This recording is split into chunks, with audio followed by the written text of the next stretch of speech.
He should have just apologized.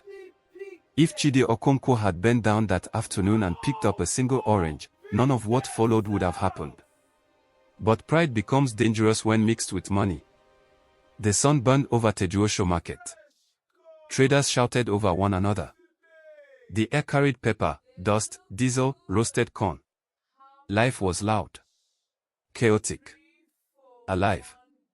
And through it walked Chidi Okonkwo, 37, tech millionaire, CEO of one of Lagos' fastest growing logistics companies.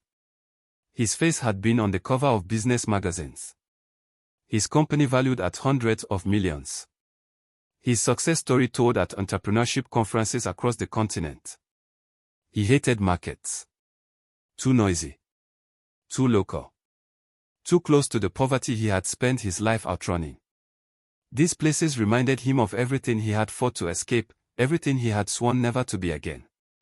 His driver had taken a wrong turn, and now his Range Rover was stuck near the entrance. Chidi stepped out, irritation simmering. His phone buzzed. The Dubai investors were on Zoom in 30 minutes. This deal would seal the expansion. Then it happened. His shoulder struck a wooden fruit tray. Oranges scattered across the concrete. Tomatoes burst. The old woman behind the tray gasped, scrambling on her knees. The noise around them dimmed. In Lagos, you bargain hard. You hustle. You fight for every naira. But you do not disgrace an elder. This was unwritten law, older than any constitution. The market seemed to hold its breath. Chidi looked down at the fruit like it offended him, like the scattered oranges were a personal insult to his carefully constructed image. Why block the walkway? He barked. Is this how you people think? The words hung in the air like smoke. The old woman stopped gathering oranges. Slowly, she rose.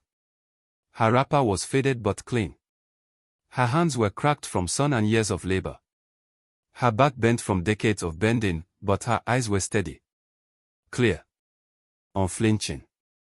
Help me pick them, she said quietly. He laughed. You want me to touch that? Do you know who I am? She replied, yes. You are a boy who is afraid. The market murmured. You built tall buildings so no one would see where you came from, she continued calmly. But height does not erase origin. His chest tightened. You don't know anything about me. And you know nothing about falling. Silence thickened. Then she said the words that would echo for months. Everything you built will begin to rot from the inside. He scoffed. Is that a curse? No, she said softly. It is a pattern. She turned back to her fruit. No thunder. No wind. Just life continuing. Chidi walked away laughing. But something followed him. That evening, during the Zoom call, the Dubai investors pulled out. Due to inconsistencies in your financial reports, the lead investor said coldly, his face pixelated on the screen but his tone crystal clear. Chidi's hands gripped the desk. What inconsistencies? Figures didn't align. Transfers he hadn't authorized. Payments to shell companies with names he'd never heard. His CFO looked pale, sweating despite the air conditioning. The deal collapsed in real time. $40 million evaporated in 15 minutes of awkward silence and damning revelations. He fired 3 people that night, desperate to find someone to blame, anyone but himself. The next morning, the Economic and Financial Crimes Commission sent him a letter requesting documentation. Someone had filed an anonymous petition. Fraud allegations. Money laundering concerns. Real fear crept in, cold and persistent, settling into his bones like a disease he couldn't shake. By the 3rd week, 3 board members resigned. Stocks plummeted. The company he had built from nothing was hemorrhaging value by the hour. Then came the video. Security footage leaked anonymously to Twitter. Him in the market shouting at the old woman. Do you know who I am? His face twisted with contempt. His expensive suit. Her humble wrapper. The contrast was damning. The clip went viral within hours. Nigerian Twitter exploded with righteous fury. Hashtags trended for days. Hashtag arrogant CEO. Hashtag disgrace to success. Hashtag know your roots. Sponsors withdrew their partnerships. Influencers who had praised him now condemned him. His PR team begged for a public apology, drafted statements, scheduled crisis meetings. He refused them all. I won't bow to street theatrics, he told them. But at night, alone in his penthouse, he couldn't sleep. The city lights blurred through his window. He kept hearing her voice, low and certain, echoing in the darkness. Everything you built will begin to rot from the inside. Employees avoided eye contact when he walked through the office. Partners delayed replies to his emails and calls. Even his wife, Amora, seemed distant, her affection cooling like forgotten tea. You've changed, she told him one night. I've always been like this, he replied, defensive. No, she said quietly. You used to be hungry. Now you're scared. There's a difference. He wanted to argue but couldn't find the words. 2 days later, he discovered the betrayal that would shatter everything. His CFO had been diverting funds for years. Small amounts first, barely noticeable. Then millions, siphoned through complex channels. But worse, Amora's signature appeared on approval documents. Her handwriting on transfer authorizations. The woman who knew his passwords, who had access to everything. The woman who had quietly transferred assets offshore 6 months earlier while smiling at breakfast, while kissing him goodnight, while planning their future together. He confronted her in their bedroom, documents spread across the silk sheets. You think I didn't see this coming, she said coldly, not even bothering to deny it. Her face was calm, almost relieved. You trust no one. You respect no one. You think loyalty survives fear. You think people stay because they want to, when every day they are reminded they are replaceable. You betrayed me, he said, his voice breaking. You built a company on intimidation, she replied, collecting her jewelry from the dresser with steady hands. You rode through terror. Why are you shocked it collapsed the same way? Why are you surprised the people you crushed found a way to crush you back? Divorce papers followed within a week. Assets frozen by court order. Investigations deepened, branches spreading like roots through everything he had built. Within 3 months, Chidi Okonkwo was no longer a tech king. He was a headline. Then a cautionary tale. Then irrelevant. The city moved on. Business magazines found new cover stories. His name became a punchline, a warning, a symbol of pride's inevitable fall. One evening, sitting alone in his half-empty penthouse, his phone rang from an unknown number. A familiar voice. Have you begun to see? His blood froze. How did you get this number? You have been losing things, she said calmly. But you still believe this is punishment. It's revenge, right? You spread that video. She laughed softly. Child. I do not need to push a man already leaning over the edge. The line went dead. 3 days later at 3:17 a.m., his phone vibrated. Unknown number. Silence. Then breathing. You built your empire the same way you left those oranges, the voice said softly. Scattered. Careless. What do you want from me? I want nothing. You are the one losing. By morning, an article dropped exposing unethical land acquisitions tied to his early warehouses. Villages displaced. Compensation unpaid. One community named Makoko. His chest tightened. Makoko. Where he grew up. Where his father fixed fishing nets. Where his mother sold roasted fish by lantern light. Where he learned that poverty makes people invisible. He had sworn never to return. Now his name trended beside the community he had erased from his story. Then came the lawsuit. Makoko community leaders filed a collective case for fraudulent relocation. His legal team panicked. That night, he drove himself back to Teduosho Market. No driver. No security.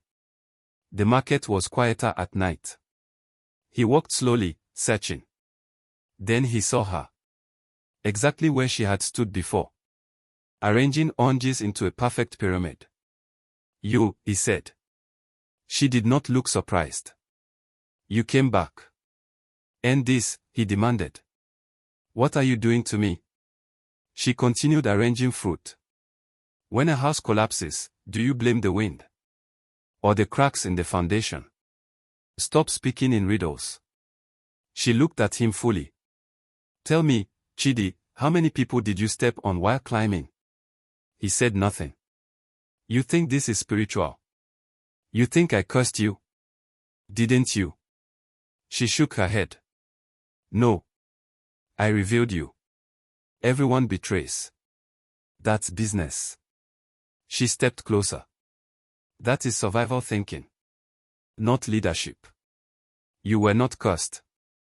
You were amplified. When small men gain power, their smallest traits become the loudest. She picked up a bruised orange and placed it in his hand. You fear poverty so much that you became cruel.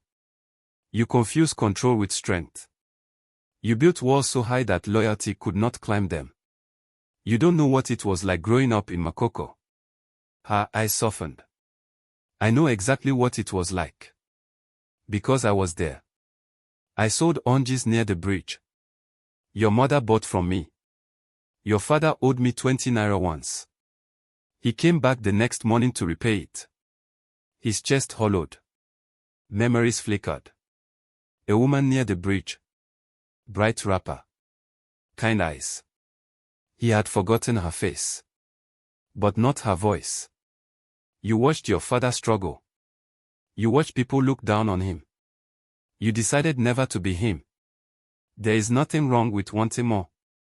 The danger is hating what made you. The market hummed around them. So what now? You expose me until I lose everything. I don't need to. Then why call me? Because collapse without understanding creates bitterness. Collapse with understanding creates transformation. For the first time in months, he did not feel attacked. He felt seen. You have one final opportunity. To choose differently before the system finishes chewing you. The Makoko case hearing is in 5 days. You can fight it. Or face it. A group of traders passed between them. For a second, she disappeared from view. When they moved aside, she was gone. No fruit stand. No oranges. His hand still held the bruised orange. For the first time in his adult life, he did not feel powerful. He felt responsible. The next morning, his lawyers presented strategy. We discredit the community leaders. Delay proceedings. Exhaust them financially.